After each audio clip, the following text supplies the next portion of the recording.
हम हमारे लालाओं का नामकरण एकांत में करेंगे, किसी को पता नहीं चले। बोले ठीक है।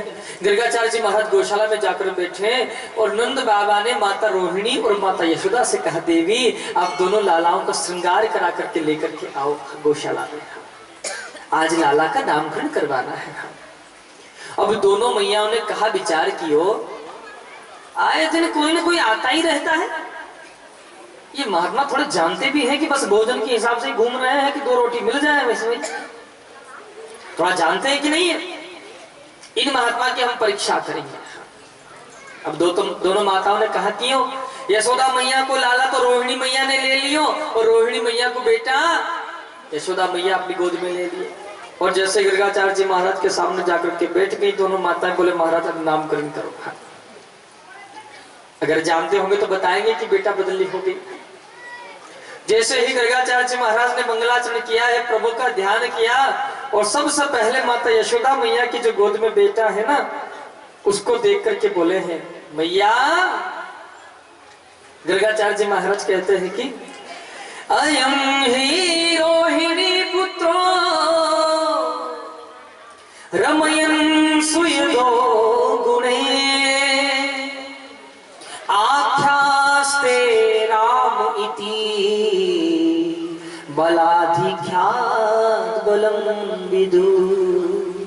गर्गाचार्य जी महाराज जैसे देखे माता यशोदा की गोद में और देख करके बोले, मैया अयम ही रोहिणी पुत्रो, ये आपका बेटा नहीं है, रोहिणी जी का बेटा है ये। बस ये बात सुनी, यशोदा मैया की उंगली में अंगूठी थी, निकाली और चरणों में रख दी, हाथ जोड़ दिया। आप तो बड़े ज्ञानी हो महाराज। नामकरण कर रहे हैं, आख्यास से राम, जिसका एक नाम राम रहेगा। बलाधिख्यात बलम विदु, बल अधिक होने के कारण इनका नाम बलराम रहेगा। और गर्भ का संकर्षण होने के कारण इनका नाम बलराम संकर्षण भी रहेगा। प्रेम से बोलेंगे बोलो राधे राधे। अच्छा ईमानदारी से बोले हो ना, पक्का? तो चलो बेईमानी से बोलिएगा, बोलो राधे राधे। इसमें आवाज सही बात है जी, भलाई को जबानो नहीं है। भलाई करके देख लो, भले जबानो भलाई को ना है भैया। सीधे रहोगे तो पहले ही काट दिए जाओगे। ये सीधा वृक्ष बढ़िया है, घर पे काम आएगा, खंबा लगाने में काम आएगा। तो टेढ़ा मेढ़ा वृक्ष होता है तो रहने दो, क्या करोगे काट के, वैसे कहाँ काम आने वाला है। तो रहेगा तो थोड़ी छांव तो रहेगी ना घर के बाहर। तो भलाई का जमाना सच में नहीं। प्रेम से बोलेंगे बोलो राधे। यहाँ पे वर्णन किए कि भगवान का नामकरण हुआ। अब यहाँ पे आगे प्रसंग वर्णन करते हैं। अब मेरे ठाकुर जी का नामकरण कर रहे हैं। रोहिणी जी मैया के जो गोद में बेटा है उनको देख करके बोले हैं, मैया आसन वर्णाश्रयो हास्य गृह्यो तो अन्युगम तनो शुक्लो रक्तस्तथा पीतम इदानीं कृष्ण गतांगतः। बोले भैया आपकी जो गोदी में बेटा है ये हर युग में जन्म लेकर आता है। कभी शुक्ल वर्ण में आया, कभी पीत वर्ण में आया, कभी कृष्ण वर्ण में आया, कभी रक्त वर्ण में आया है, और अभी ये कृष्ण वर्ण में आया है, इसलिए इसका नाम कृष्ण ही रहेगा। भगवान गोविंद का नामकरण हो गया है। अब यहाँ से आगे प्रसंग वर्णन करते हैं। धीरे धीरे मेरे ठाकुर जी महाराज बड़े हो गए तो गुडमन गुडमन चलना प्रारंभ कर दिए। बालक को सबसे ज्यादा संभालना कब पड़ता है? बोले वो दोनों हाथ और घुटने के बल में चलने लगता है ना, तो सबसे ज्यादा ध्यान रखनी पड़ती है उसके हाथ। जहां नहीं पहुंचना है वहीं पहुंच जाता है। ये तो अच्छा हुआ अब गैस चालू हो गए जी। पहले चूल्हे होते थे, बच्चे खेलते खेलते चूल्हे के पास चले जाते, देखते आखिर ये जल क्या रहा है, उस अग्नि को भी पकड़ने की कोशिश करते थे बच्चे। हाँ। बच्चे खेल रहे हो, चींटी जाती हुई दिख जाए ना, उसको पकड़ करके उसको उससे भी खेलना प्रारंभ कर देते। गोविंद घुटमन घुटमन चल करके आए। इधर नंद बाबा स्नान करके आए जमुना जी में। जैसे घर में ठाकुर बाड़ी है, पूजा करने का स्थान है, तो घर में पूजा करने के लिए आगे बढ़े, पीछे घुटमन घुटमन चल के मेरे गोविंद आ गए। कदाचित मेरे गोविंद ने भी स्नान नहीं किया ना, तो बाबा ने दूर ही रोक दिया, लाला रुक जाओ। अब द्वार पर ही बाबा ने कही सो मेरे ठाकुर जी महाराज रुक गए। अब वही द्वार पर बैठे हैं मेरे कन्हैया, और बैठे बैठे मेरे ठाकुर जी महाराज देख रहे हैं नंद बाबा ठाकुर जी की सेवा कर रहे हैं। क्या देख रहे हैं मेरे गोविंद कि नंद बाबा ने शालिग्राम भगवान को थाल से उठाए, आसन से उठाए हैं, एक थाल में विराजमान किए हैं और दूध से स्नान करवा रहे हैं शालिग्राम भगवान को, फिर दही से स्नान करवा रहे हैं, फिर घी से स्नान करवाए हैं, फिर पिसी हुई चीनी से स्नान करवाए, और जैसे शहद से स्नान करवाया तो मेरे कन्हैया के मुख में पानी आ गया। कन्हैया सोचे भाई भा ये जे बड़ो बढ़िया है, रोज दूध में नहावे, दही में नहावे, घी में नहावे, बूरा में नहावे, शहद में नहावे।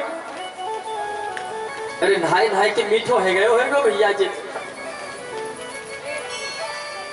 लेकिन नंद बाबा ने अंदर आने से मना कर दिया, अंदर जाए तो जाए कैसे। शालिग्राम भगवान को फिर शुद्ध जल से स्नान करा के आसन पर विराजमान किए, तुलसी दल अर्पण किए, पुष्प अर्पण किए, और जैसे गोमुखी में हाथ डाले भजन करने के लिए बैठ गए। कभी कभी क्या होता है ना, मन एकाग्र नहीं होता है तो हल्की सी तौलिया लेकर के मुख पर ढक लेने से मन एकाग्र हो जाता है। नंद बाबा ने भी गीली से तौलिया मुख पर ढक ली। अब मेरे ठाकुर जी ने कहा कि यो बस जय अवसर देखे मेरे ठाकुर जी घुटमन घुटमन चल के आए, शालिग्राम भगवान को उठाए और गपाक से मुख में रख लिए। लेकिन शालिग्राम भगवान के साइज भी कन्हैया के मुख के समान थी जी। शालिग्राम भगवान मेरे कन्हैया के मुख में फंस गए, ना तो अंदर जावे और ना ही बाहर निकले।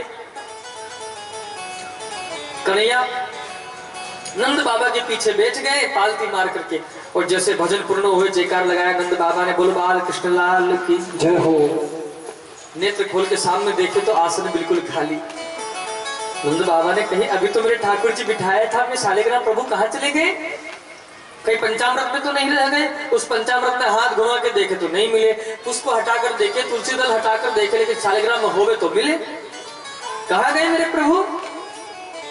पीछे घूमकर देखा तो कोई दिखाई नहीं दिया, दूसरी ओर घूम के देखा तो एक और पुजारी जी महाराज बैठे हैं आंखें बंद करके, दोनों गाल फूले हुए हैं। कहा बाबा ने, लाला तुम अंदर कैसे आए। अब बोले तो बोले कैसे जी, मुख में जिब्बा को हिलने की जगह नहीं है, तो ठसम ठस मुंह भरा पड़ा है। अब कन्हैया ने कह दिया ऊहू के सिवा कोई शब्द ही नहीं हो। बेटा तूने मेरे जेजे देखे। सो कन्हैया मुंह हिला दिया। मुख में कहा है बेटा तेरे। कन्हैया कहते जानते हो कन्हैया का मुख कैसा लग रहा था, जैसे हनुमान जी का मुख हो, दोनों गाल खुले हुए। बाबा ने कही जितनी बार पूछता हूं तो एक ही जवाब देता है, तपाक से एक मारे तो गपाक से शालिग्राम जी बाहर। अरे तूने मेरे ठाकुर जी मोहरे में धर लिए। ठाकुर जी शालिग्राम भगवान को उठाए, स्नान करवा के आसन पे विराजमान किए, पकड़ कर लाए कन्हैया को। नंदरानी यशोदा कहती कहा बात है, क्यों मेरे लाला को डांट रहे हो। बोले आज जानते हो तेरे लाला ने कहा क्यों। अरे मेरे शालिग्राम उठा करके अपने मुख में रख लिया है ये। हाँ तो नंदरानी यशोदा कहती हैं कि मेरे बेटा कहा जाने कि तुम्हारे भगवान है ये, मेरा बेटा तो गुलाब जामुन समझ के मुख में रख लियो होगा। ऐसे दिखते हैं कौन कौन।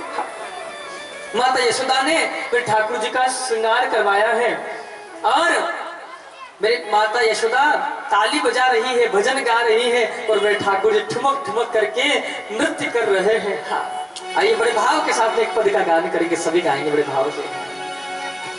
हो नाचे नंद लाल नचावे हर की मैया, नाचे नंद लाल नचावे हर की, नाचे नंद लाल नचावे हर की मैया, नाचे नंद लाल नचावे हर की मैया, नचावे हर की मैया, नचावे बाकी मैया, नचावे हर की मैया नचावे बाकी मैया नाचे नंदलाल नचावे हर की मैया नाचे नंदलाल नचावे बाकी मैया नाचे नंदलाल नचावे हर की मैया नाचे नंदलाल नचावे बाकी मैया जय हो।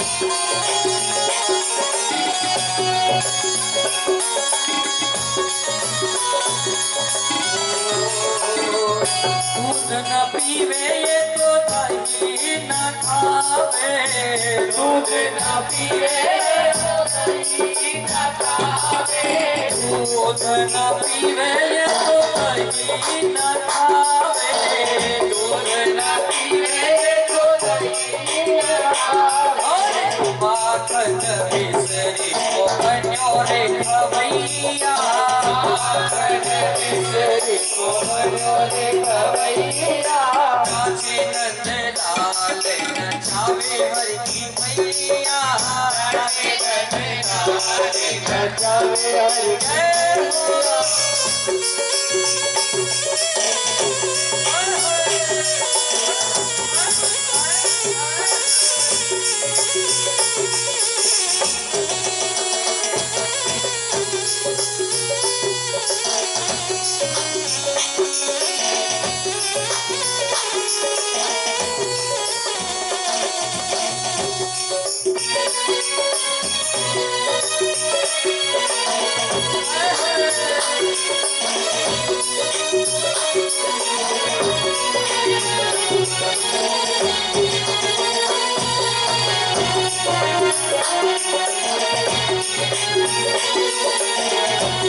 साले ना ओढ़े ये तू साला ना ओढ़े साले ना ओढ़े तो साला ना ओढ़े साले ना ओढ़े ये तू साला ना ओढ़े साले ना ओढ़े तो साला ना ओढ़े काली कमरिया तो बन्यो रे ओढ़ैया काली कमरिया तो बन्यो रे ओढ़ैया नाचे नंदलाल नचावे हर की मैया नाचे नंदलाल नचावे हर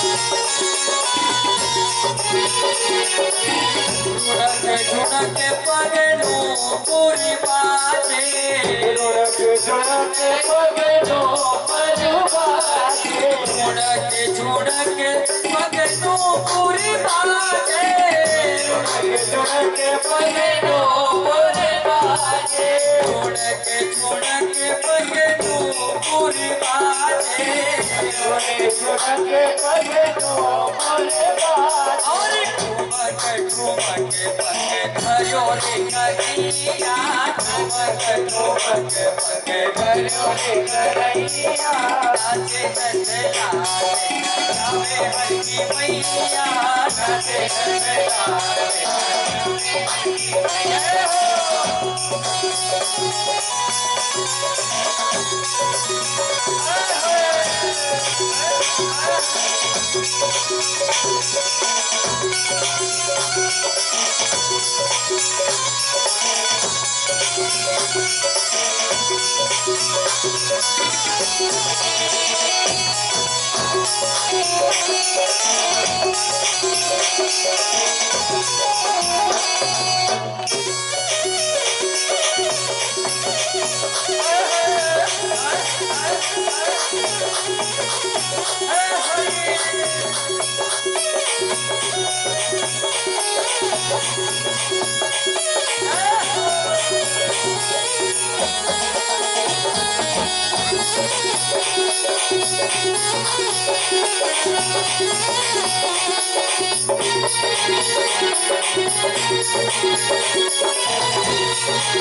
जैसे ही मेरे ठाकुर जी महाराज नृत्य कर रहे हैं और माता यशोदा भजन गा रही हैं और माता यशोदा ताली बजा रही है, ये दृश्य देखा ब्रह्मा जी महाराज है। तो ब्रह्मा जी कहते हैं माता यशोदा के बारे में, मैया तेरे भाग्य की कहीं न जाए।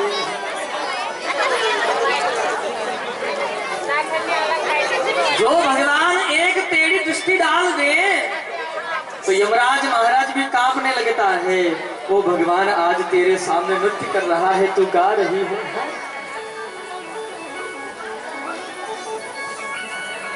ऐसा अलौकिक प्रेम वर्णन कर रहे हैं सुखदेव बाबा।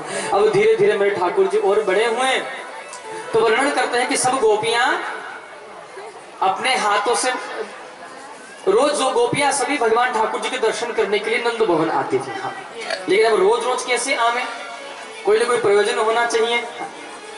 तो गोपियां क्या करती, रोज अपने हाथों से माखन के दही के मटकों को फोड़ देती और सासू पूछती कि ये सब किसने किया, तो सासू जी से बोल देते कि कन्हैया आए थे सो ये मटके फोड़ करके चले गए। तो सब गोपियों से उनकी सासू जी कहती कि जाकर नंदरानी यशोदा से कहना अपने बेटा को समझा करके रखे। हाँ, ये तो हम जाएंगे ना तो बात ठीक नहीं होगी। हाँ, सब गोपियां आती हैं, मेरे ठाकुर जी के दर्शन करती है। हाँ, कि लाला उल्हाना तो केवल एक बहाना है, बस तुमसे मिलने आना है, आपके दर्शन करने के लिए आए हैं। हाँ, और सब गोपियां मेरे गोविंद से प्रार्थना करती है कि गोविंद कि आप, हम रोज आपके घर आती हैं, कभी आपको समय लगे तो आप भी आइए ना। सब गोपियां कहती है कि हे गोविंद, मंदिर में रहते हो प्यारे, कभी बाहर आया जाया करो। गोपियां कहती कन्हैया घर में रहते हो, कभी बाहर भी निकला करो। कि मंदिर में रहते हो प्यारे, कभी बाहर आया जाया करो। हम रोज तेरे घर आती हैं, कभी तुम भी मेरे घर आया करो। गोपियां कहती हैं घर में ही रहते हो, कभी घर से बाहर भी आया करो प्रभु। और गोपियां हाथ जोड़ के प्रभु से प्रार्थना करती कि प्रभु हो मेरे घर के दिए में तेल नहीं, तेरी जोत जलाऊं मैं कैसे, मेरा खुद का बिछोना धरती पर, तेरी चौकी सजाऊं मैं कैसे, जो रूखा सूखा भोग बना आकर के भोग लगा जा। कभी फुर्सत हो तो शाम तुम्हें मुझ निर्धन के घर भी आ जा। वैसे तो आप बहुत बिजी रहते हो, लेकिन कभी आपको समय लगे तो मुझ गरीब के यहाँ पर भी आना है। अब गोविंद मन में विचार किए, गोपियां कह रही कि हमारे यहाँ भी आना, अब इनके घर क्या लेने जाए। सौ ठाकुर जी मन में विचार, ये काम चोरी करने का काम ऐसा है कि सबके घर जाना पड़ता है। हाँ? तो मेरे गोविंद ने चोरी करना प्रारंभ कर दिए ठाकुर जी। अब चोरी करना प्रारंभ की तो ऐसी चोरी करना प्रारंभ की कि पहले गोपियां इसलिए परेशान थी, कन्हैया दिखते नहीं थे, और अब इसलिए परेशान है कि जहां जाते हैं वही कन्हैया को पाते हैं। गोपियां परेशान हो गई। आकर के माता नंदरानी यशोदा से कहा, मैया अपने बेटा को समझा के रखो, जहां जाते हमारे मटके फोड़ देते, हमारे घर आते हैं, चोरी करते, माखन चुराते हैं।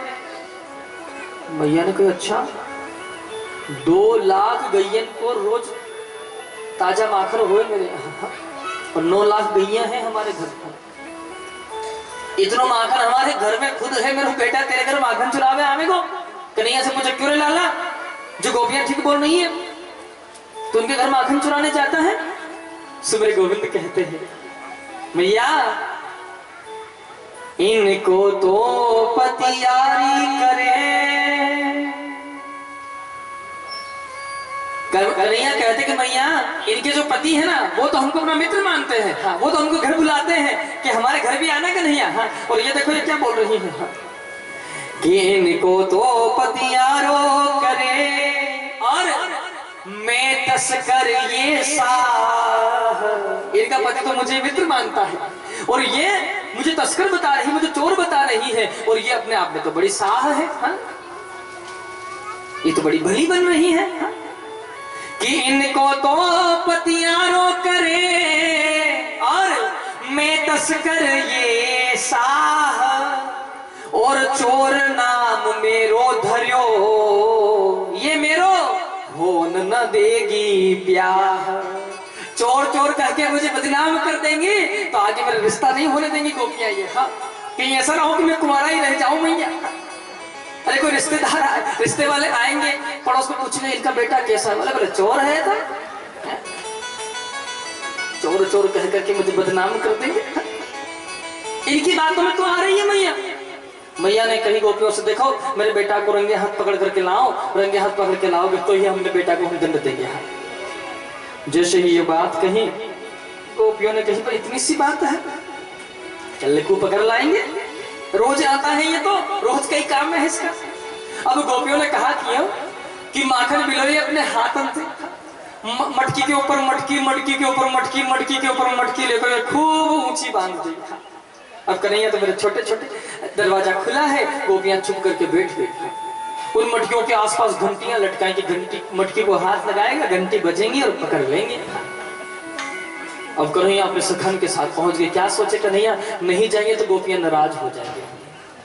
अच्छा एक बात बताइए, समय तो आपका हो गया जी, लेट सेट हो जाए तो दिक्कत थोड़ी है। पता है बड़ी मुश्किल से 2-2.5 घंटे मिलते हैं मेरे को कथा पढ़ने के। इतना एकदम तैयार होकर के आता हूँ कि ये आज सुनाऊंगा, वो सुनाऊंगा, और फिर वही का वही रह जाता है। कोई दिक्कत थोड़ी। हाँ, वैसे आपको कौन सा घर जाके भोजन बनाना है? भोजन तो यही करेंगे सब। हाँ, तो बिल्कुल निश्चिंत होकर के बैठ रहिएगा। हाँ, आज सवेरे 5 बजे तक कथा कहेंगे हम। प्रेम से बोलेंगे, बोले राधे। आवाज आई भाई, चाहते हैं कि हो जाए ना।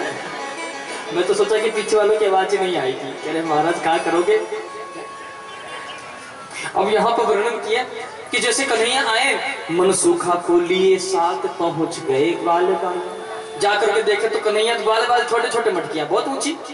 कन्हैया सोचे कि मटकी को हाथ कैसे लगाया जाए, डंडे से गिराएंगे तो सब नीचे गिर जाएगा, हाथ कुछ आने वाला नहीं है। अब कन्हैया ने कहा कि 2-4 ग्वाल बाल नीचे ठाड़े हो गए, 2-4 ग्वाल बाल उनके ऊपर, और सबसे ऊपर बोलो कन्हैया लाल की जय हो। ठाकुर जी सबसे ऊपर। जैसे ही मटकी को हाथ लगाए तो सब घंटियां बज गई। कन्हैया ने कहा, घंटियों बिल्कुल चुप, चोरी पकड़वाओगे, चुप हो जाओ बिल्कुल। ठाकुर जी की बात मान के घंटियां चुप हो गई। ठाकुर जी माखन लेवे नीचे देवे, माखन लेवे नीचे देवे, माखन लेवे नीचे। अब नीचे जो कन्हैया के सखा जो बड़े प्रेम से माखन खा रहे हैं, ठाकुर जी ने सोची रोज तो बड़ा उधम दंगा करते हैं जी, खाते कम है, ज्यादा बिगाड़ देते हैं, आज तो सब चुपचाप खा रहे हैं, इसका मतलब है कि बहुत अच्छा है माखन, स्वादिष्ट है, चखू थोड़ा सा। जैसे ही लेकर कन्हैया ने अपने जिह्वा पे लगाया कि तुरंत घंटियां बज गई। कन्हैया ने कहा घंटियां इतनी देर नहीं बजी, मेरा नंबर आया तुरंत बज गई है? तो घंटियां कहती कि प्रभु अभी तक आपका आदेश था, आपके भक्तों का भोग लग रहा था तो हम चुप हो गई है, लेकिन अब आपका भोग लग रहा है, अगर हम अब नहीं बजेंगी तो पंडित जी महाराज मंदिर से बोल करके बाहर कर देंगे कि अब तुम्हारी कोई जरूरत नहीं है। बोले मेरी चोरी पकड़ी जाएगी तो गोपियां कहती आप अपना काम करो, हमको अपना काम करने दो प्रभु। और जो जोर से घंटियां बजी, गोपियां दौड़ करके आई, और जैसे ही गोपियां दौड़ करके आई तो वर्णन करते हैं महाराज कि हमेशा क्या होता, कन्हैया ऊपर से छलांग लगा देते थे, आज नीचे वाले पहले निकल गए। अब जैसे ही नीचे वाले निकले, अब ऊपर वाले का क्या हाल हुआ होगा।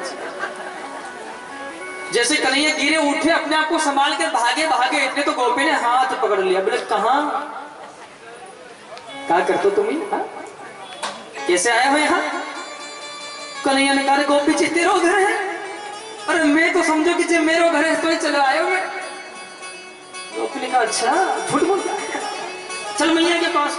कन्हैया कहती गोपी छोड़ दे, आज छोड़ दे, गलती से आए गए हो, अब कभी नहीं आओ।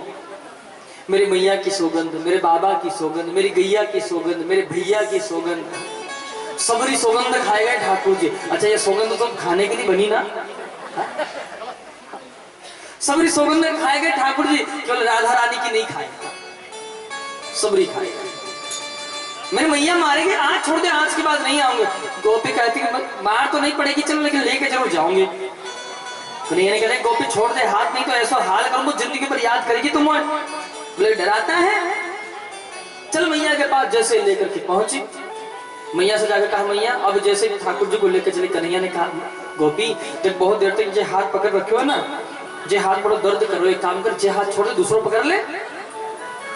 ऐसा ना हो कि कोई नस ऊंची नीचे हो जावे हाथ की, बड़ी देर तक पकड़ रखे दूसरों पकड़ ले हाथ। गोपी ने कहा दूसरा हाथ दो कन्हैया। अब कन्हैया इतने बोले थे कि अपना हाथ फंसाएंगे वहां, उसी के बेटे का हाथ पकड़ाए और वहां से भागे। जो कन्हैया भागे गोकुल की गलियों से होते घर आए। बच्चा कहीं पर भी कोई गलती करके आता है ना, तो सबसे पहला काम करता है ओढ़ करके सो जाएगा। तो पूछो कर कहाँ गया था रे? कहीं नहीं, सो रहा हूं मैं तो। बड़ी गर्मी होगी तो भी कंबल ओढ़ के सो जाएगा अपने आप को बचाने के लिए, बोले पसीने से तरबतर हो जाएगा। गोपी ने कहा यशोदा मैया से मैया तेरे लाला को रंगे हाथ पकड़ कर लाई हूं, आकर बाहर देख ले। आकर के माता नंदरानी ने देखा, बोले जे मेरा बेटा है तो अंदर कौन है। अब कन्हैया को आवाज लगाई, ध्यान दीजिएगा, जिसको नींद आ रही हो ना उसको एक आवाज लगा दीजिए, दो लगाइए, उठ करके खड़ा हो जाएगा। तीन आवाज लगा, मेरे जैसा हो तो 4-5 आवाज में उठ के खड़ा हो जाएगा कि हाँ जी कुछ हो रहा है। लेकिन जो सोने का नाटक कर रहा हो ना, फिर तो उसके सिराने जाके ढोल बजाओ आप, कभी उठ नहीं सकता है, हंस सकता है, जग रहा है, क्योंकि उसको पता हो नाटक कर रहा है ना, उठेगा कैसे। अब मेरे गोविंद तो नाटक ही कर रहे थे, प्रभु लीला कर रहे थे, 2-4 आवाज लगाई, सो मेरे गोविंद आए आंखों को मलते मलते। अब मैया जब लाला को श्रृंगार कराती है ना, तो आंखन में खूब काजल लगाती है मैया। जैसे दोनों हाथों से आंखों को मले कन्हैया, तो वो काजल आंखों के चारों ओर फैल गया और आंखें ऐसी बन गई जैसे श्रीनाथ जी महाराज की आंखें हो, मोटी मोटी आंखें। गोपी ने कहा कन्हैया ये है तो ये कौन है? देखा पीछे तो अपना बेटा। बोले बेटा कब से आए हो? बोले घर से हम आए हैं। पल्लू लेकर के गोपी ने गोविंद के चरणों में प्रणाम किया है और अपने बेटा से पूछी कि बेटा तुम बता नहीं पाए मुझे, घर से साथ में आए हो? तो बोले मैया मैंने बताने का बहुत प्रयास किया, लेकिन आपने बात ही नहीं सुनी हमारी। सुखदेव बाबा वर्णन करें तो परीक्षित जी ने प्रश्न किया कि वो माता वो गोपियां को ज्ञान क्यों नहीं हो पाया प्रभु? तो सुखदेव बाबा कहते हैं उस गोपी ने ब्रह्म का स्पर्श कर लिया है, जिस कारण वो तन-मन की सुधि भूल गई थी, इसलिए उसे ज्ञान नहीं हो पाया कि उसका पुत्र है कि गोविंद है। प्रेम से बोलेंगे। ऐसी अलौकिक कथा का निरूपण है। यहां से आगे मेरे गोविंद ने नंद बाबा से कहा बाबा आपकी अनुमति हो तो हम ब्रह्मांड घाट पे जाएं खेल खेलने के लिए। तो मेरे गोविंद अपने सखन के साथ पहुंचे हैं कहाँ? ब्रह्मांड घाट पर। और वहीं पर बैठ कर वहीं पर खेल खेल रहे, क्या? मिट्टी से मकान बनाने का। और खेलते खेलते मेरे कन्हैया ने क्या किया, मिट्टी का ढेला उठाया और अपने मुख में रख लिया कि रमण रे तिले क्यों नहीं और कियो न जमना पार, रे मन तू समझो नहीं, हे ब्रज को तत्व महान। आप अपने जीवन में जब वृंदावन जाएं तो एक बार अवश्य रमण रेती में जाकर के लोट लगाने, जहां मेरे गोविंद जिस रेत में खूब लोट पोट होकर के मेरे गोविंद खेल रहे हैं। खेलते खेलते मिट्टी का ढेला ग्रहण किया। कन्हैया के सखा आए, नंद रानी यशोदा से बोले मैया तेरे लाला ने ब्रज रज खाई, यशोदा सुने माई, तेरे लाला ने ब्रज रज खाई, यशोदा सुने माई, लाला ने ब्रज रज खाई, यशोदा सुने माई, तेरे लाला ने ब्रज रज खाई, यशोदा सुने माई। कन्हैया के सखा कहते कि मैया ओ सुने माई, हाँ सुने माई, सुने माई, हाँ सुने माई, सुने माई, हाँ सुने माई, सुने माई, हाँ सुने माई, तेरे लाला ने ब्रज खाई, यशोदा सुने माई, तेरे लाला ने ब्रज खाई, यशोदा सुने माई। कन्हैया के सखा आए और आकर के माता यशोदा से बोले कि माता आपके लाला ने मिट्टी खाई है। जैसे ही ये बात कही तो वर्णन करते हैं कि महाराज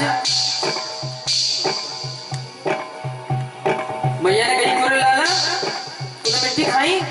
तो गोविंद कहते नहीं मैया, ना हम मुक्षित वाहन अम्ब सर्वे मिथ्या विसंसिनः, मैंने कोई मिट्टी नहीं खाई, ये सब झूठ बोल रहे हैं। तो कन्हैया के सखा बोले मैया झूठ बोलता है कन्हैया, हमने देखा है अपने आंखों से। बोले अद्भुत खेल सखन संग खेलो, अद्भुत खेल सखन संग खेलो, सोतो सो माटी खेलो खेलो, सोतो सो माटी खेलो, सूरत शाम के मुख में खेलो, शाम के मुख में और यानी गटक गटक गटकाई, यशोदा सुन माई, तेरे लाला ने ब्रज रज खाई, यशोदा सुन माई, तेरे लाला ने ब्रज रज खाई। मैया ने कहा क्यों रे कन्हैया तूने मिट्टी खाई है? तो गोविंद फिर कहते नहीं मैया ये सब झूठ बोल रहे हैं। कन्हैया कहते मैया अगर विश्वास नहीं होता तो मुख खोल कर देख ले। तो सबसे पहले मैया ने कहा क्यों है, मुख के माही उंगली मेरी, मुख के माही उंगली मेरी, जैसे ही मुख में उंगली रखी ना तो ब्रज रज की ढेली से बाहर निकल गई। निकल पड़ी ब्रज रज की ढेली, निकल पड़ी ब्रज रज की ढेली, वीर भाई सखियन की मेरी, वीर भाई सखियन की मेरी, या ये देखे लोग लुकाई, यशोदा सुन माई, तेरे लाला ने ब्रज रज खाई, यशोदा सुन माई, तेरे लाला ने ब्रज रज खाई, यशोदा सुन माई, तेरे लाला ने ब्रज रज खाई, यशोदा सुन माई। जैसे ही ये बात कही कन्हैया कहते कि मैया यदि सत्य गिरस्तरी सम अक्षम पश्चिमे मुख, तुम्हें विश्वास नहीं हो रहा तो मेरा मुख खुलवा कर देख ले माता, मैंने कोई मिट्टी नहीं खाई। मैया ने कहा खोल मुख, मुख खोल देखेंगे अभी। जैसे ही मुख खुलवाया है गोविंद का, मोहन को मुखड़ो खुलवायो, मोहन को मुखड़ो खुलवायो, तीन लोक में भव दर्शायो, तीन लोक में भव दर्शायो, तब विश्वास यशोदा आयो, विश्वास यशोदा आयो,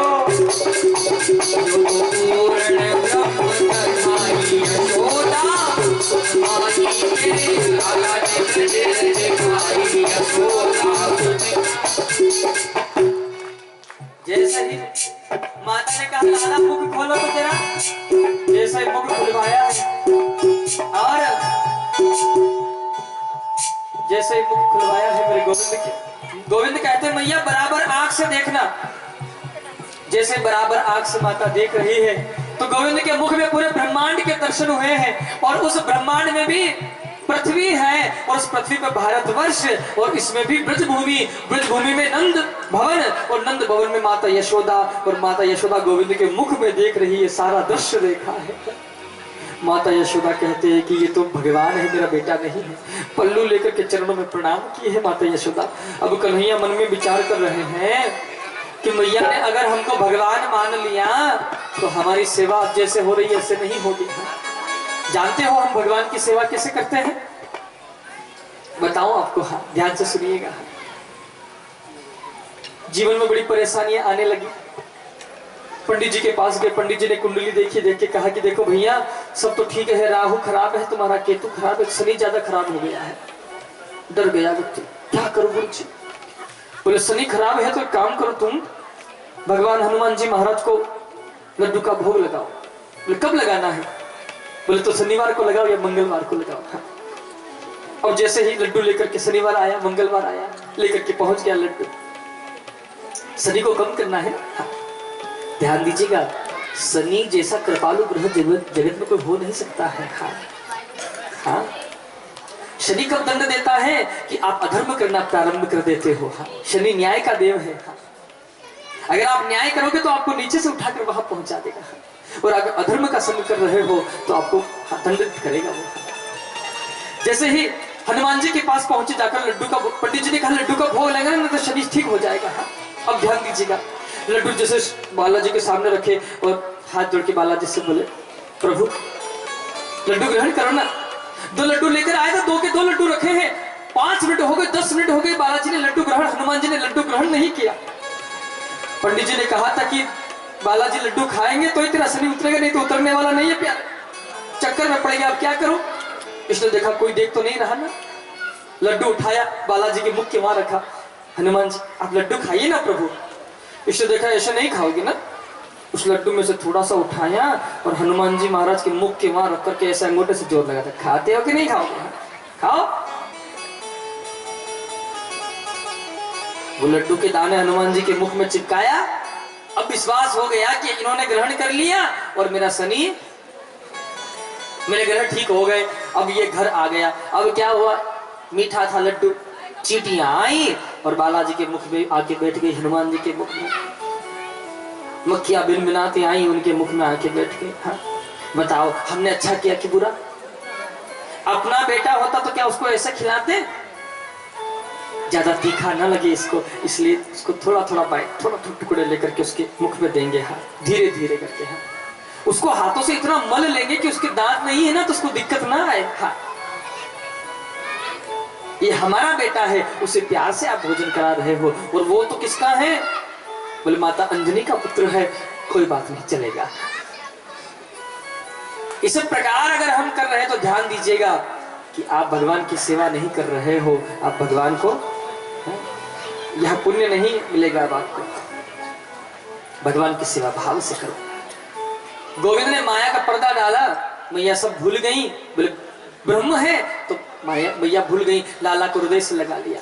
अब कन्हैया मैया की गोद में बैठे, धीरे से मैया से बोले मैया सच बात तो यही है कि मैंने ही मिट्टी खाई है। बोले क्यों खाई बेटा? तो गोविंद कहते मैया जो रस है ब्रज रज चाखन में वो रस नहीं मेवा दाखन में, मेवा मिश्री नहीं माखन में, यानी मुक्ति की मुक्ति कराई यशोदा सुन माई। जहां मुक्ति भी मुक्त होने के लिए आते हैं, ऐसी कथा का यहाँ वर्णन करते हैं। यहाँ से आगे भक्ति के 3 प्रकार होते हैं जिस कथा का निरूपण करते हैं, मनसा, वाचा और कर्मणा। माता यशोदा दही बिलो रही है, उसी समय मेरे गोविंद आए और मैया से बोले मैया मुझे माखन दो। मैया ने कहा लाला थोड़ी देर रुक जाओ, अभी ताजा माखन बिलो रही हूँ, सो मैं तुम्हें दूंगी। माता यशोदा 3 प्रकार की भक्ति कर रही है। मनसा यानी मन में भगवान का चिंतन कर रही है। वाचा वाणी से भगवान का भजन गान कर रही है और कर्मणा हाथों से माखन को बिलो रही है मथनी के द्वारा। गोविंद जिद पकड़ लिए, मैया माखन लेंगे, अभी लेंगे, इसी मटके में से लेंगे।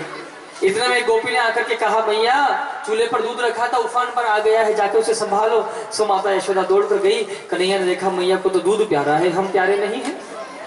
जिस मथनी से दही बिलो रही थी ना, उसी मथनी को उठाकर उस मटके में छोड़ दिए कन्हैया। उसके प्रभाव से, मथनी के प्रभाव से मटका फूट गया। कन्हैया ने कहा मैया मारेगी। सो ठाकुर जी भागे। नंद भवन का द्वार खोला तो 1000 बंदर दिखाई दिए। उनको खूब माखन ठाकुर जी खिलाए। माता यशोदा आई, आकर के देखा इतना नुकसान, कन्हैया को पकड़ी, उखल से बांध दी। मैया यशोदा अपने काम में व्यस्त हो गई। सोबरे ठाकुर जी महाराज उस उखल को खींच करके लाए और जहां पर नारद जी के श्राप के कारण नल कुबेर और मणिग्रीव वृक्ष बन गए थे, उनके बीच में फंसा करके उखल को खींचे। सो महाराज नल कुबेर और मणिग्रीव गोविंद को प्रणाम करके अपने धाम के लिए प्रस्थान करते हैं। आज सभी ब्रजवासियों ने गोकुल का परित्याग किया है और यहाँ से सब आज वृंदावन पधारते हैं। वृंदावन, वृंदा का अर्थ होता है तुलसी और वन का अर्थ होता है उपवन। जहां वृंदावन में जाकर मेरे गोविंद ने गैया चराना प्रारंभ की, गैया बछड़े चराना प्रारंभ किए। जहां पर कंस के द्वारा एक दूत भेजा गया जिसका नाम है वृत्तासुर, मेरे प्रभु ने उसका उद्धार किया है। बगुले के रूप में आया है बकासुर, मेरे प्रभु ने इसका भी उद्धार किया है। जब भी मेरे प्रभु किसी देवती का उद्धार करते हैं तो कन्हैया के सखा घर जाकर कहते मैया आज कन्हैया ने इस देवती का उद्धार कर दिया है। लेकिन जब ये अघासुर नाम का दैत्य आया तो 1 बरस के बाद सभी ब्रजवासियों ने घर जाकर के बताया कि मैया आज कन्हैया ने अघासुर का उद्धार किया है। वर्णन करते हैं कि जब ब्रह्मा जी महाराज ने प्रभु की परीक्षा करना चाहे और असली ग्वाल बाल बछड़ों को उन्होंने चुरा लिया है, 1 बरस तक असली ग्वाल बाल बछड़े ब्रह्मा जी महाराज के पास थे और यहाँ पर मेरे गोविंद ही जितने ग्वाल बाल बछड़े थे उसने ही स्वरूप बनाकर यहाँ लीला कर रहे थे। 1 बरस के बाद असली ग्वाल बाल बछड़े ब्रह्मा जी ने प्रभु को प्रदान किए तो सबने आज घर जाकर के बताया कि आज प्रभु ने अघासुर का उद्धार किया है। प्रेम से बोलेंगे बोलो राधे। ऐसी कथा का यहाँ निरूपण। धेनुकासुर नाम का दैत्य आया, भगवान ने उनका भी उद्धार किया है। काली देह के अंदर ही कालिया नाग रहता है। मेरे प्रभु पधारे हैं और गेंद का खेल खेल रहे हैं और खेलते ही खेलते मेरे गोविंद उस खेल में ही कालिया नाग को नाथ करके लाए हैं और काली देह को जमुना जी को आज प्रभु ने शुद्ध करवाया है। समस्त गोपियां प्रातः में स्नान करने के लिए जमुना जी में जाती हैं, लेकिन नग्न अवस्था में स्नान करती। ध्यान दीजिएगा, कभी भी जल में नग्न अवस्था में स्नान नहीं करना चाहिए, इससे वरुण भगवान का दोष लगता है। गोपियां समस्त कपड़े घाट पर निकाले और नग्न अवस्था में स्नान करने के लिए चली गई। इस चीर हरण की लीला के द्वारा मेरे गोविंद ने समस्त गोपियों को उपदेश दिया है। कदाचित इस कथा का यह निरूपण है। आज मेरे गोविंद की 5 वर्ष की अवस्था है और 5 वर्ष का बालक अबोध होता है, इसलिए मेरे प्रभु को किसी प्रकार का दोष नहीं है। अब धीरे धीरे मेरे प्रभु बड़े हुए हैं। कन्हैया वन में गैया चरा रहे हैं। कन्हैया के सखाओं ने कहा लाला बड़ी तेज भूख लग रही है। वहीं पर ब्राह्मण देवता यज्ञ कर रहे थे। सो मेरे कन्हैया ने अपने सखाओं को भेजा कि ब्राह्मण पत्नियों के ऊपर प्रभु ने अनुग्रह किया और ब्राह्मण पत्नियों ने भोग भेजा है मेरे गोविंद के लिए। ऐसी कथा का यहाँ निरूपण है। और यहाँ से आगे मेरे प्रभु आज 7 वर्ष की अवस्था के हुए हैं और 7 वर्ष की अवस्था में मेरे गोविंद ने इंद्र महाराज के अभिमान का नष्ट किया है और गिरिराज महाराज का पूजन करवाया है। बोल गिरिराज महाराज की जय हो। एक दिन की बात है, ब्रजमंडल में अच्छे पकवान बन रहे थे। मेरे गोविंद आए, जैसे मिठाई को हाथ लगाने लगे, मैया ने कहा बेटा जब तक जे की पूजा नहीं होगी तब तक कुछ मिलने वाला नहीं है। कन्हैया ने कहा हम तो सबसे बड़े भगवान हैं, हमारे घर में कौन भगवान आ गया। अब तो जाओ बाबा के पास। जैसे नंद बाबा के पास पहुंचे तो वहां पर मीटिंग चल रही थी, जैसे ये आयोजन हो रहा है ना साईं निर्माण ग्रुप के द्वारा जो आयोजन आयोजित हुआ है समिति के द्वारा, जिसमें महाराज जी को लाने छोड़ने के लिए व्यवस्था अलग व्यवस्थित नियुक्त किए हैं। यहाँ पांडाल की व्यवस्था देखने के लिए अलग नियुक्त किए हैं। यहाँ बिछात की व्यवस्था अलग है। उनके रख रखाव की, पूजा की, सबकी अलग अलग व्यवस्थाएं हैं। उसी प्रकार वहां पर व्यवस्था बांटी जा रही थी। गोविंद ने इंद्र महाराज की ओर देखा तो इंद्र महाराज को अभिमान आ रहा है। कन्हैया ने कहा अच्छा इनका अभिमान भी नष्ट होना चाहिए। गोविंद बोले बाबा हमारे सर्वस्व हमारी गैया मैया है और वो चरने के लिए कहाँ जाती है? बोले कि वो गिरिराज पर्वत पर जाते हैं। तो आप मेरे मति के अनुसार आप उन्हीं के पूजन कर दो। सभी ब्रजवासियों ने कन्हैया से कहा देखो 3 शर्तें हैं हमारी। पहली बात तो तुम्हारे भगवान को हमको दर्शन देने पड़ेंगे, कन्हैया ने कहा मंजूर है। दूसरी बात जो प्रसाद अर्पण करेंगे ग्रहण करनी पड़ेगी, कन्हैया ने कहा मंजूर है। तीसरी बात अगर इंद्र महाराज क्रोधित हो गए तो हमारी रक्षा करनी पड़ेगी, कन्हैया ने कहा बिल्कुल मंजूर है। अब महाराज संयोग रहा है, इंद्र महाराज के ब्रजवासियों ने पूजन त्याग दिया और सभी ब्रजवासी पहुंचे हैं कहाँ? गिरिराज बाबा का पूजन करने के लिए। सांडिल्य मुनि ने 1650 से गिरिराज बाबा का पूजन करवाया है। अब हमारे मध्य भी भगवान की झांकी पधार रही है, बड़ी सुंदर भगवान की छवि अब आपके मध्य पधार रही। बड़े भाव से गिरिराज बाबा के दर्शन करेंगे। हमारे ब्रज में एक कहावत है भैया, हे गिरिराज बाबा तू बड़ो तोते बड़ो न कोई। गिरिराज बाबा तू बड़ो तोते बड़ो न कोई और जो तेरी सेवा करे वो के छोरे ही छोरा होए। प्रत्यक्ष भगवान है हमारा गिरिराज महाराज। सुंदर झांकी आपके मध्य पधार रही है गिरिराज प्रभु की। 21 किलोमीटर की परिक्रमा हमारे गिरिराज बाबा की और हमारे वृंदावन के श्री बांके बिहारी की झांकी आपके मध्य पधार रही है। सुंदर बिहारी जी के दर्शन करेंगे। बोले बांके बिहारी लाल की जय हो, बंसी वारे की जय हो, श्याम प्यारे की जय हो। मैं निवेदन करूंगा कि साई निर्माण ग्रुप समिति के जो सदस्य हैं सर्वप्रथम आप पधारिएगा, भगवान का तिलक समर्पण करेंगे, गिरिराज बाबा का पूजन करेंगे। आप कब वृंदावन आओगे और कब गिरिराज बाबा की परिक्रमा करोगे प्यारे? 21 किलोमीटर की पैदल आज गिरिराज बाबा स्वयं आपके मध्य आए हैं तो आप यहाँ पर आकर के उनका पूजन कर लेंगे, अर्चन कर लेंगे तो आपको भी मानसिक गिरिराज बाबा की परिक्रमा लगाने का पुण्य फल प्राप्त होगा। तो आप एक एक करके पधारेंगे और हमारे जो आज के यजमान परिवार है आप श्री पधारेंगे और सर्वप्रथम श्री बांके बिहारी लाल का पूजन करेंगे, गिरिराज बाबा का पूजन करेंगे। बोले श्री बांके बिहारी लाल की जय हो।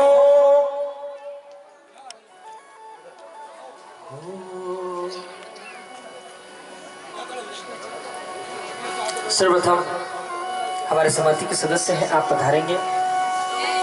कल की सूचना पर विशेष करके आप सभी ध्यान दीजिएगा। कल कथा का कौन सा दिन है? कल कथा का देखिए हमारे भगवान को भोग लगाने के लिए 56 प्रकार के व्यंजन है ठाकुर जी के लिए आए हैं। साई निर्माण समिति के द्वारा भगवान भैया लोग बहने एक एक करके सब आएंगी, ठाकुर जी का तिलक करेंगी, गिरिराज जी का तिलक करेंगी और भजनों का आनंद लेते रहे। ये बांके बिहारी की जो झांकी है हमारे वृंदावन में आप जाएंगे तो बांके बिहारी की झांकी के दर्शन मिलते हैं। बोलो बांके बिहारी लाल की जय, गिरिराज महाराज की जय हो। श्री राधे राधे राधे। देखिए सबके पास सिर्फ 5 मिनट का समय है, सब जल्द से जल्द आएंगे और गिरिराज महाराज का और हमारे बांके बिहारी जी का तिलक समर्पण करेंगे और अपने स्थान पर जाके बैठ जाएंगे। क्योंकि कहते हैं कि एक बार वृंदावन में आप पाओगे तो हर जगह के दर्शन आप आसानी से कर सकते हो, लेकिन अगर बांके बिहारी के मंदिर में आप पहुंच गए तो बांके बिहारी के दर्शन आपको आसानी से नहीं हो सकते। तो आपके सामने स्वयं बांके बिहारी जी आए हैं, उनका तिलक समर्पण करें और गिरिराज महाराज की एक परिक्रमा लगाएं। क्योंकि 21 किलोमीटर की परिक्रमा लगाना हर किसी के बस की बात नहीं है, इसीलिए सब गिरिराज जी की परिक्रमा लगाएं। और उस गिरिराज जी की एक परिक्रमा लगाने से मानो हमारे वृंदावन में गिरिराज जी की 21 किलोमीटर की परिक्रमा आपने लगा दी। सब धीरे धीरे आएंगे, 5 मिनट का समय है। बांके बिहारी का और गिरिराज जी का तिलक समर्पण करें और अपने स्थान पर जाके बैठ जाएंगे। बोले श्री गिरिराज महाराज की जय हो। एक बात और समझ लीजिएगा, जब आप आए तो तिलक करके अपने स्थान पर चले जाएंगे, बैठ जाएंगे। ये फोन ऑन लेकर के ये सेल्फी लेने का चक्कर नहीं डालिएगा।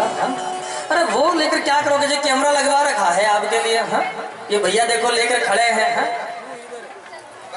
एक तो यहाँ धृतराष्ट्र महाराज के समय में संजय था और एक ये संजय लेके खड़े हैं, देखो संजय को हाथ में है। ये आप जब चाहो यूट्यूब पर देख सकते हो। हाँ, आप ही तिलक करने आओगे, वो सब कवर कर रहे हैं इसके अंदर, तो आप इसके चक्कर आप चलते हो फोटो को देखकर क्या करो, चलते फिरते आओगे जी वीडियो के अंदर। हाँ? तो ये इतनी व्यवस्था की है आपके लिए ही की है, तो आप एक एक करके आइएगा, तिलक समर्पण करिएगा। हो श्री गोवर्धन महाराज महाराज तेरे माथे मुकुट विराज रयो, ओ तेरे माथे मुकुट विराज रयो, ओ तेरे माथे मुकुट विराज रयो। ओ श्री गोवर्धन महाराज महाराज तेरे माथे मुकुट विराज रयो, श्री गोवर्धन महाराज महाराज तेरे माथे मुकुट विराज रयो, श्री गोवर्धन महाराज। देखिए देर न करें, जल्दी जल्दी एक एक करके माताएं, गिरिराज जी की झांकी सबसे बड़ी चीज है।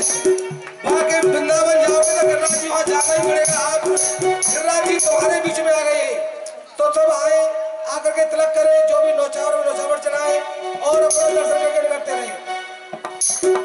श्री गोवर्धन महाराज महाराज तेरे माथे मुकुट विराज रयो, गोवर्धन महाराज महाराज तेरे माथे मुकुट विराज रयो।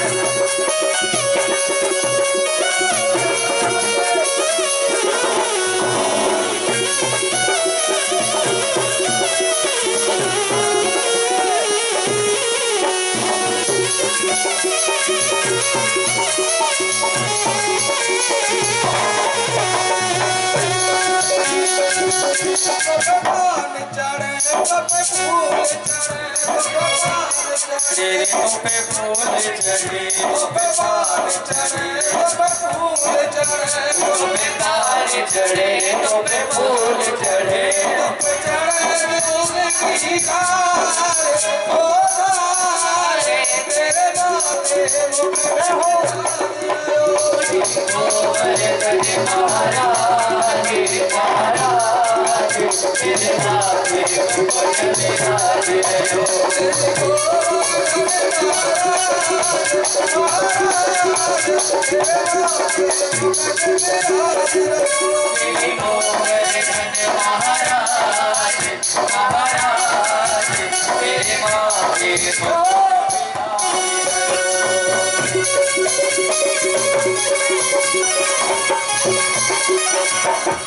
देखिए माताएं आराम से तिलक करके जल्दी नहीं है, हमने आपसे एक एक करके आए और एक एक आराम से तिलक करें, ये भजन से बचा दे गड़बड़ करें।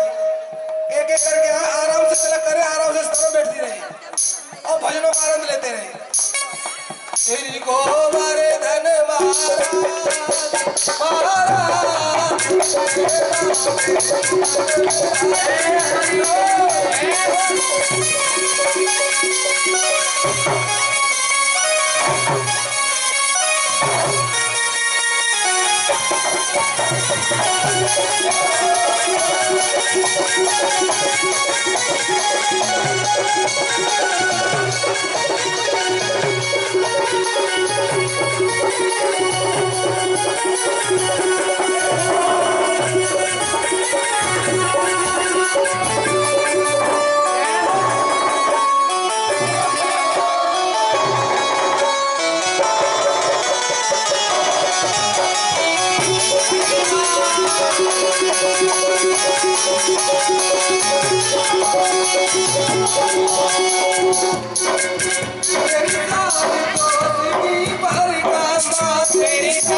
कोस की परिक्रमा, मेरी सारी कोट की परिक्रमा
श्री गोवर्धन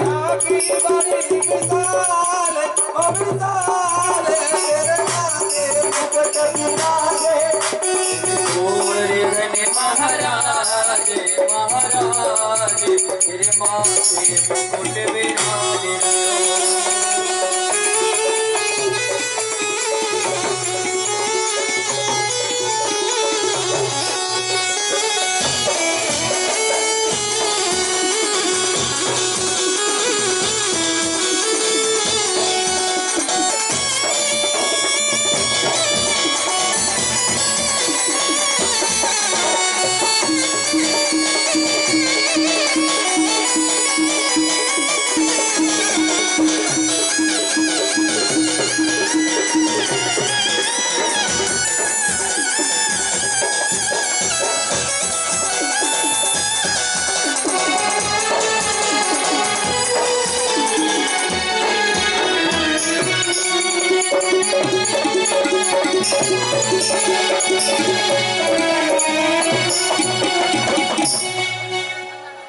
और इस गिरिराज महाराज की जय हो।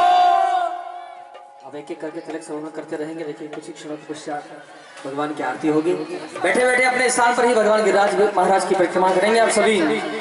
हो राधे राधे बोल के